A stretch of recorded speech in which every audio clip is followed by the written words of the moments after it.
FIINFRA, cara, será que é bom? Será que é ruim? Será que vale a pena? O que analisar em um FIINFRA e quais são os melhores? Nesse vídeo aqui a gente vai trocar uma ideia sobre os FIINFRAs, que tem muita gente de olho, já que você não paga imposto de renda vendendo as cotas com lucro e tem FIINFRA pagando mais de 15% de yield aí nos últimos 12 meses. Para você que chegou agora aqui e ainda não sabe o que é FIINFRA, resumidamente é como se fosse um fundo de papel, mas ao invés de investir em CRI, ele investe em debêntures. Então é como se ele estivesse emprestando dinheiro diretamente para algumas empresas ligado à infraestrutura do país e por isso tem um incentivo. Você não paga o imposto de renda se você tiver ganho de capital nas suas cotas. Então a gente vai falar um pouco mais aqui sobre os FIINFRAs, só que antes da gente começar esse vídeo eu quero saber a sua opinião. Comenta aqui embaixo, você já investe em FIINFRA? Sim ou não? E se você investe, comenta aqui qual o melhor FIINFRA na sua opinião. Quem sabe a gente não traz um vídeo analisando aí todo passo a passo desse fundo e tudo mais. Se vocês curtirem esse assunto, eu prometo trazer um vídeo mais detalhado aqui sobre outros FIINFRAs. Pra gente começar entendendo aqui então o que é um FIINFRA, é como se fosse um fundo de papel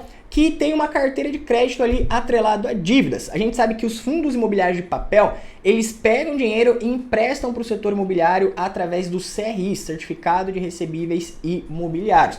Agora os FIINFRAs, você não está investindo em imóvel, você está emprestando dinheiro diretamente para uma empresa. E essa empresa tem ligação com a infraestrutura do país. Pode ser uma empresa focada em saneamento, em eletricidade, em gás, em metrô, transporte público, várias coisas que englobam a infraestrutura do país. Por isso que quando você investe em um FIINFRA, você tem isenção de imposto de renda, tanto no recebimento dos aluguéis, iguais nos fundos imobiliários, tanto na venda com ganho de capital nas suas cotas, e é isso que tem chamado muita atenção de muitos investidores. Como eu disse para vocês, os FIINFRAs, eles investem em debêntures, e você também consegue fazer isso aí direto da sua corretora. Você pode investir em uma debênture emprestando dinheiro diretamente para uma empresa. Porém, você tem que saber muito bem o que você está fazendo, porque você não vai ter o FGC. É um título de renda fixa, mas não é coberto pelo Fundo Garantidor de Crédito. Então, se você emprestar dinheiro para uma empresa errada, tiver uma alta taxa de retorno, mas a empresa não te pagar, você vai ficar sem dinheiro, vai tomar um calote e vai assumir o prejuízo. Então, para evitar isso, quando você não sabe muito bem fazer uma análise de crédito ou você não sabe muito bem o risco que você está correndo, você pode investir em um FIINFRA, que ele vai montar uma carteira de crédito ali e ele vai pagar os rendimentos para você perante as cotas que você investiu. Um ponto importante aqui de eu já mencionar para vocês é que, diferente dos fundos imobiliários, que por regra eles precisam obrigatoriamente distribuir 95% dos seus rendimentos em forma de rendimentos, é por isso que eles pagam ali todos os meses os rendimentos para os cotistas. O FIINFRA, na regra, ele não é obrigado a ter essa distribuição, mas muitos FIINFRAs estão distribuindo mensalmente. Então é bom que você saiba que não é uma regra, não quer dizer que todo mês você vai receber. A maioria já está pagando todos os meses para atrair os investidores, mas de modo geral não é uma regra igual nos fundos imobiliários. Porém, quando a gente pega alguns FIINFRAs aqui, a gente percebe um dividend yield bem agressivo, já que investir em debêntures incentivadas, você já não tem o imposto de renda e você já tem um título mais arriscado. Então, quando a gente tem um risco maior, a gente também espera um retorno maior de dividendos. Então, olha só, se a gente pegar aqui o fundo BODB, mais conhecido como Bodão da Bolsa, já vai se familiarizando aí. Ele pagou 11,53 de yield nos últimos 12 meses. Uma cota dele tá R$ 9,33, é o único FIINFRA base 10 da Bolsa por enquanto, tá? PVP de 0,98, liquidez diária de 1,13 milhões, subiu mais de 10,28 nos últimos 12 meses. Outro FIINFRA aqui, um fundo da Quineia, o CADIF 11, uma cota dele R$ 135, pagou 9,53 de yield, PVP de 0,99, 3,6 milhões de liquidez diária, subiu mais de 15% nos últimos 12 meses. Outro FIINFRA aqui, um dos que mais estão pagando dividendo, o Juro 11, bem conhecido aí por vocês, que aliás, se vocês quiserem um vídeo analisando o Juro 11, que eu sei que é um fundo que muita gente está de olho, eu posso trazer aí também, comenta aí que a gente traz um vídeo completo. Uma cota dele gira em torno de R$ 105, pagou 15,34% de yield nos últimos 12 meses, PVP de 1,03, liquidez de 3,7 milhões, subiu mais de 25% nos últimos 12 meses. E um outro aqui pra gente fechar a nossa lista de 4 FIINFRAs que são interessantes aqui, o BDIF, uma cota gira em torno de R$ 91, pagou 14,86 de yield nos últimos 12 meses, PVP igual a 1, seu preço justo, liquidez diária de 2,60 milhões, subiu mais de 22% nos últimos meses. Então a gente tem outros FIINFRAs aí, tá? De modo geral não tem muitos. Se a gente pegar até aqui listados na bolsa, hoje a gente tem apenas 14 FIINFRAs listados contra mais de 450 fundos imobiliários, então ainda é um segmento que está começando, os fundos ainda não têm um histórico muito grande de gestão, mas como vocês viram, o que a gente tem de risco em uma carteira um pouco mais agressiva, a gente também tem de retorno no dividendo, dependendo do fundo. Então, respondendo a primeira pergunta aqui desse vídeo, FIINFRA é bom? Na minha opinião, sim, porém existem alguns riscos que a gente vai aprender a analisar agora, dando uma olhada nesse vídeo. Se a gente pegar aqui o último relatório de março do Bodão, fundo que quem faz a gestão aqui é a Bocaina, ele pagou 10 centavos por cota no último rendimento, um yield anualizado aqui de 13,5, e olha só a carteira de crédito dele, basicamente gira em torno aí de IPCA mais 8,56, com duration de 6,2 anos. Aqui o que a gente vai analisar em um FIINFRA? Primeiro, a média de contratos que o fundo tem. Se gira em torno de IPCA mais 6, 7, 8, 9, 10. Esses fundos aqui são mais arriscados. Debentures por si só são títulos de renda fixa com prazos mais longos. Então a gente tem que analisar qual foi a emissão do título para ver se não é uma carteira de crédito muito arriscada e também entender qual é a duration médio da carteira do fundo. Porque quanto mais longo, mais demora para o fundo receber o dinheiro, visto que as debentures elas têm resgate no vencimento ou o fundo pode ir recebendo amortizações ao longo do período. Aqui nesse fundo em específico, ele é um fundo um pouco menor, tá? Tem um patrimônio aí de mais ou menos 280 milhões de reais, ainda é um fundo pequeno, tá começando, começou basicamente aqui em 2021.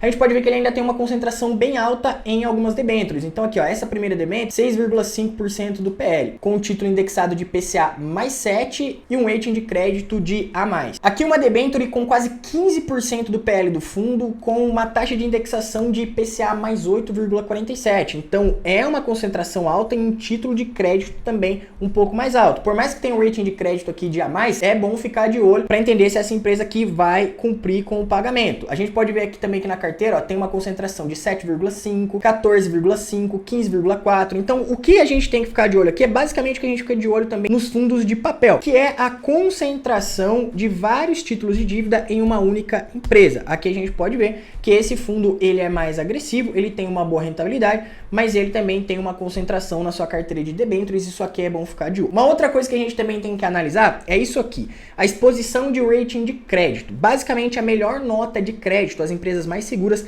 elas recebem a classificação de AAA. E aqui a gente pode ver que a carteira de crédito do Bodão gira em torno de 16% em AAA, 14% em AA, 10,4% em AA-, 22,7% em A+. Então mais do que 30% da carteira de crédito aqui do Bodão fica em uma linha de crédito mais conservadora. Isso aqui é muito interessante. Aqui um pouco da diversificação por setor, então 20% da carteira de debêntures está atrelada a energias renováveis, 19% em saneamento, 16% em rodovias, transmissão, telecom, portos, transportes, óleo e gás, entre outros, e um pouquinho aqui em caixa. E isso aqui eu acho interessante. Quando a gente investe só em fundo de papel, a gente fica muito limitado ali a somente empresas do segmento imobiliário. Aqui nos FIINFRAs você já consegue diversificar em várias empresas. Então quando a empresa tem uma debênture de boas empresas com uma classificação de crédito bacana, a gente sabe que provavelmente aquela empresa vai cumprir com aquela dívida. Então a gente consegue analisar tanto a diversificação, quanto o rating de crédito, quanto a diversificação do PL ali distribuído na carteira. Dessa forma a gente consegue tomar uma boa decisão se aquele fundo ele é high grade, middle risk ou high yield, focando em maiores rendimentos. Um outro FIINFRA que também está chamando a atenção de muita gente é o IFRA 11, que é um FIINFRA da Itaú Asset. Então o foco do fundo é buscar uma rentabilidade entre 0,5% a 1% ao ano acima dos títulos públicos.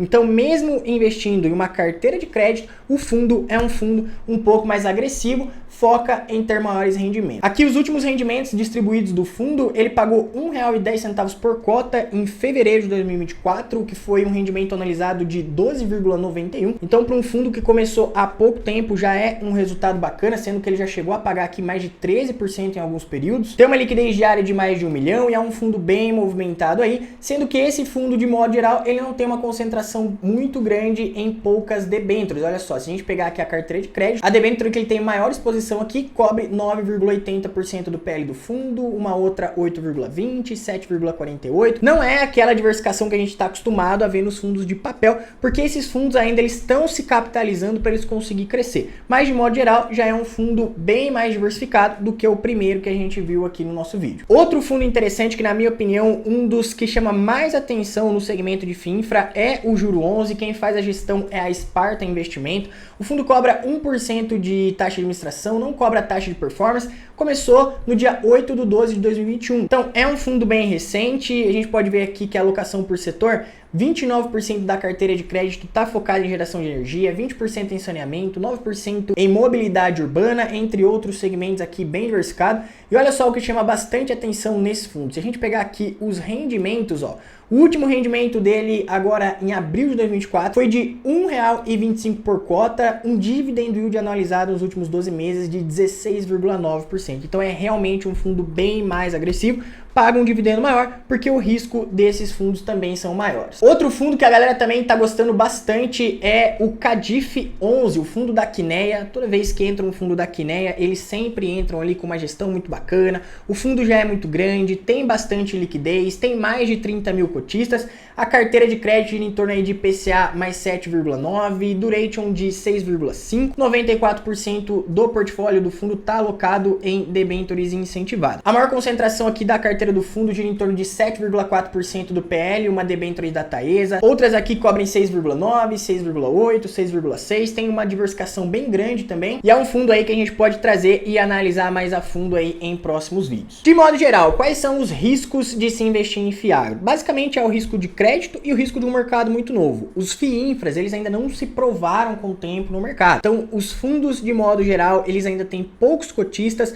Alguns fundos estão sendo negociados já com um BP muito acima devido ao alto dividendo yield, né? Atraiu muita gente investiu focando só no dividendo. Então agora alguns fundos estão sendo negociados aí acima do VP, mas de modo geral é o risco de crédito, porque esses fundos, eles emprestam dinheiro para empresas e as debêntures de modo geral já são títulos mais arriscados, tem um tempo de vencimento mais longo e tudo mais, então o fundo precisa saber muito bem fazer essa administração para conseguir entregar um rendimento de qualidade para o cotista. O que você deve analisar em um FII infra? Basicamente o que eu mostrei para vocês, analisar o rating de crédito, a diversificação, o segmento, os prazos, o patrimônio e a liquidez. É quase igual a analisar um fundo de papel, mas tem algumas características diferentes, principalmente porque a gente está lidando com um título de empréstimo diferente do que um CRI. Uma debênture é um título diferente, então a gente precisa ter um pouco mais de atenção dependendo da concentração que tem de cada ativo dentro de uma carteira. Pontos positivos dos FII infras. Você não paga imposto de renda no aluguel, você não paga imposto de renda no ganho de capital e você tem opções pagando dividendo aí acima de 15%. Pontos negativos, você tem o risco de crédito mais alto, já que você ainda não tem tanto tempo de gestão assim para você puxar um histórico. Você tem poucos fundos listados na bolsa e você também tem um risco de crédito maior, visto que alguns fundos ainda são bem concentrados. Só que agora eu quero saber a sua opinião. Você já investe? Tem algum aí que você já está de olho? Qual é a sua opinião sobre FII infras? Você vai investir? Está investindo? Comenta aqui embaixo que eu quero muito saber qual a sua opinião sobre esses ativos. De agora até o próximo vídeo e tamo junto. Valeu!